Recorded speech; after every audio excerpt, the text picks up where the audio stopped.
What is up, guys? Welcome back to the channel. My name is Travis. This is TWA Motorsports, and today, yes, we are working on the wife's SS. Now, what are we doing? Obviously, from the picture, you can tell we are going to be doing an oil change, but we're doing a few other things. But the oil that we are going to be using in this car is Driven LS30 oil. This car has a GP tuning stage 2.5 cam. The ZR1 had a stage 3 GP tuning cam. Now, obviously, there's differences, but I talked to Matt, and he said that he recommends either Driven oil or AMSOIL, or there's another one. I can't remember the brand off the top of my head, but he says do not use Mobil 1, which is what is in this car. It is never a good idea, guys, if you're using an aftermarket cam, to use oil like Mobil 1 that this car came with. Now, if it has a stock cam, by all means, use that. The manufacturer suggests that. I don't have any problem with that. But when you go to an aftermarket cam, he has had some failures using Mobil 1. So do not use that. And so we are getting that Mobil 1 out of this car. And we're going to be using a Canon filter. I got all this off Amazon. I will list that in the description down below, like always. But the few other things that we're going to be doing is anytime you change oil on a car that has a catch can, it is always a great time to check and see if the catch can is full. So we will be checking that as well. You do not want a situation where this overflows, because believe me, it is a huge mess and you do not want to deal with that. I've had friends that has happened to, and so it's not a bad idea to check this occasionally anyway, maybe even in between oil changes, but definitely check that every time you change the oil. The other thing is, if you guys know, I put the CTSV wheels on and I just wrapped the center caps with some black vinyl that I had laying around, but I have some stickers. I know it sounds stupid, but I got some stickers made that have a white SS logo. They're just kind of that bubbly letter.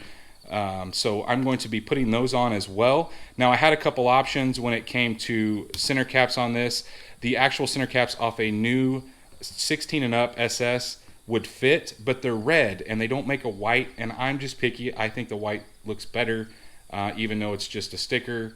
And like I said, if I don't like it, I can always take it off and rewrap them in black. I'm going to be peeling this black vinyl off that I put on there. And the black doesn't look bad, but let's crawl under this thing. Let's get started with the oil draining. I'm sure there's some sort of tray that has to be removed. I don't know. I have not changed the oil on one of these yet, so we will be learning together. But I'm going to crawl under this thing, see what we need to remove, get that oil draining.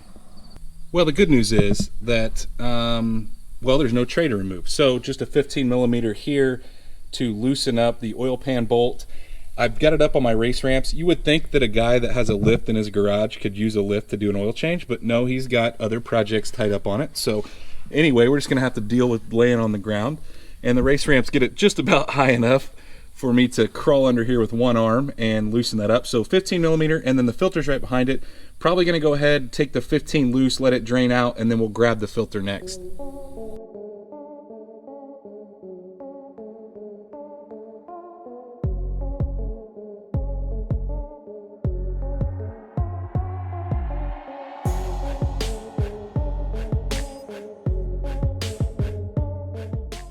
Now, while that oil is continuing to drain, I think I'm going to slide the pan back, and I actually have a tool that fits on the actual filter. So I'm going to put it on there and go ahead and loosen it up and let everything drain together.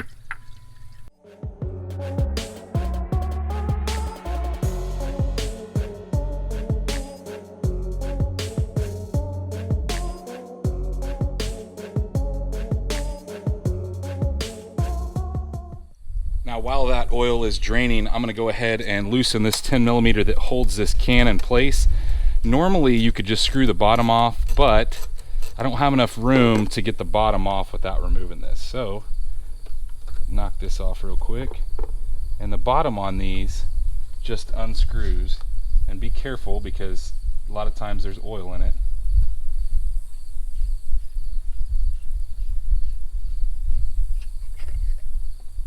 Oh my gosh, there's a lot.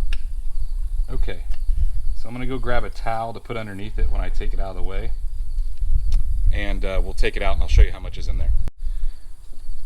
So now I have a towel underneath to catch anything that drips off the top piece.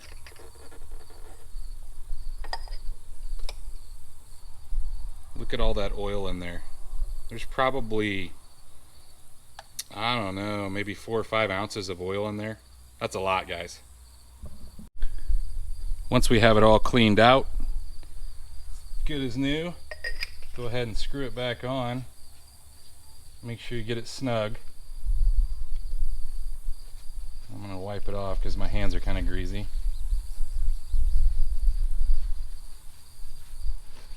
And then we'll bolt it back down into place.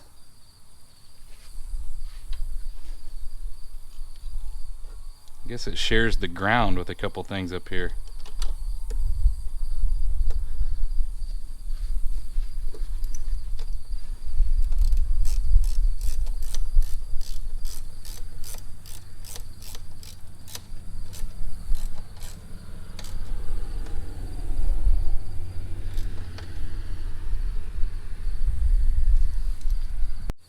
Now that the catch can's all finished up, I'm gonna go ahead, I like to let the oil drain as much as possible, get all that old junk out of there. I'm gonna go ahead and start taking the old vinyl off of the center caps. And once I get that off, then we'll clean them really, really well and start the application of the new stuff. So this may take me a second. I won't make you guys watch me take all these off. It may take me forever. Well, I was able to get it off rather quickly, a little quicker than I thought. I'm going to give these a good cleaning with some adhesive remover. And I did change gloves because my other one did have a little bit of grease on it, or oil from starting the oil change. And the reason I have the heat gun out is because the company that makes these say that they stick a little better if you heat them up before you apply them. Now the downside is I only have one shot, guys, because it's exactly the right size for the top of this. So I'm going to have to be really careful putting them on. And so now we're going to heat them up just a little bit with the heat gun.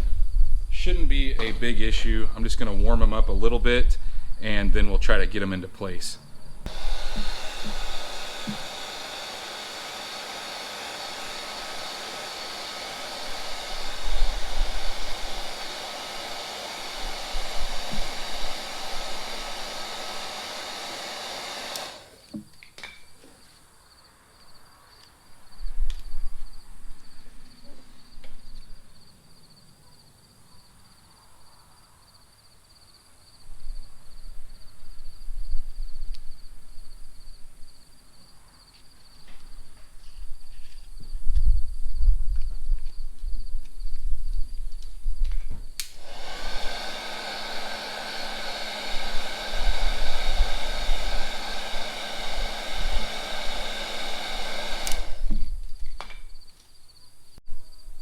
Well, surprisingly, that went on really, really well, and it seems to be good and stuck. So, 3 more to go.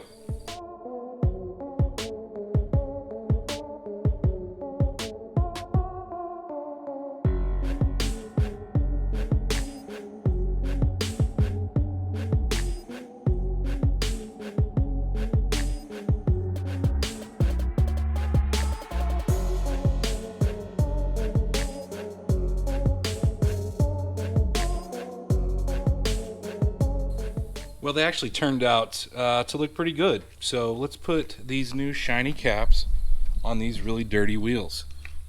And you're probably wondering, like, how in the heck did you get the center caps out without pulling the wheel off? Well, I have a little suction cup that I use to take, like, light bulbs out. Came with some light bulbs that I got. That is what I used. Amazingly enough, it pulled them out without having to take the wheels off. I think that looks better. Let me know what you guys think. But on to the oil. A couple things that you guys want to make sure of is that, where's the dipstick? Oh, or not the dipstick, I don't know what I'm looking for here. Oh, I'm looking for the oil plug, and I don't know what I did with it. I set it down somewhere. Oh, here it is. You want to make sure that the rubber seal is good, and it looks to be almost brand new, which, I mean, 17,000 miles on this car, guys. Chances are they may have changed it, but it still looks good. The other thing you want to make sure of is that your old oil filter gasket is off of the engine, and that is down in the pan below, so I will make sure of that. The other thing is I like to, when the filter mounts the way it does, I like to put a little bit of oil in the filter, that way it's not completely dry, so we will do that as well. Now, as I said, I like to put a little bit of oil in the filter, especially when it mounts like this.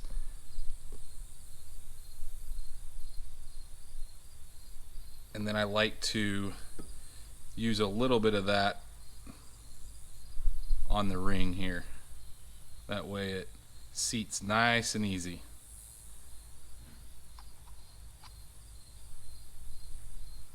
So let's get this thing spun on.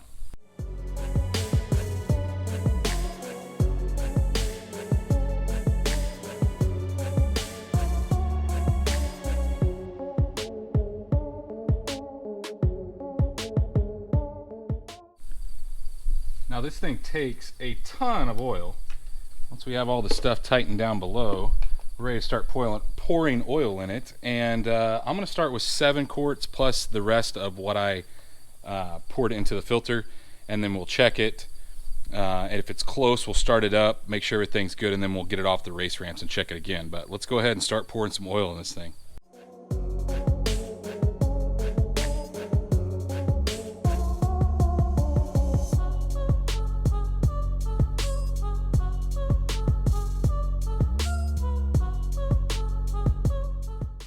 Now that we have 8 quarts, a little less than that actually, poured in this thing, let's check and see where we're at. Get a little messy here. Oh. The other thing, guys, is this is the hardest dipstick I've ever pulled out. It is absolutely ridiculous how hard it is to get in and out. It's like it's bending. And it's also pretty hard to read, but I think we're pretty close. Yeah, we're going to start it up and get it off the race ramps, and then we'll check it again.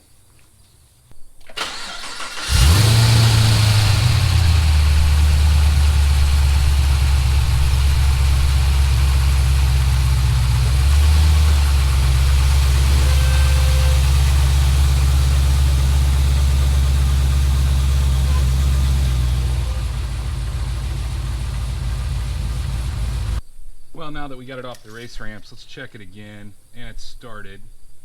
So the filter should have filled the rest of the way up. I had a majority of it full, but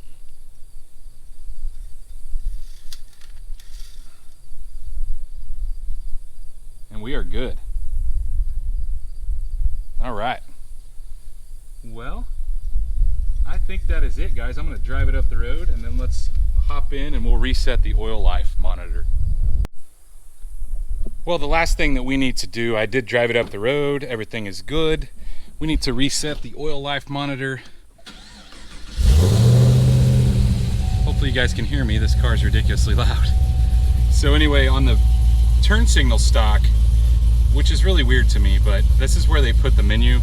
So if we scroll through the menu, you can go to vehicle information, and then it's actually on oil life. You can toggle up and down between the two, but in order to clear it, there's a clear at the end.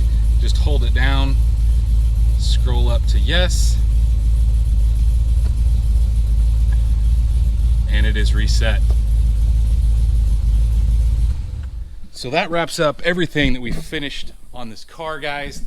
I did clean up the wheels a little bit to make the center caps pop a little bit more. I'm pretty excited though. Like I said, it's not the best solution, but we'll see if they hold on there. I think they'll probably be okay. Other than that, the catch can, obviously we got it emptied and the oil changed. I've got to get rid of this old oil. It is nasty. It is pretty watery. It definitely needed to be changed. But like I said, guys, make sure if you're using an aftermarket cam, talk to the cam manufacturer or whoever you're getting it from. Ask them what oil to use. Matt, like I said, told me that you needed to use something besides Mobil 1. He's had several failures with Mobil 1. So, guys, I am ready to go in the house. I am sweaty like always because it's always hot here. I don't think winter's ever going to get here or even fall. I think we're going to skip straight from summer to winter. Anyway, guys, if you do like this video, please smash that thumbs up button. Like always, if you're not subscribed, go down, hit the subscribe button, ring the bell icon. That way you're notified every single time we drop a new video. And, well, stay tuned to see what we work on next.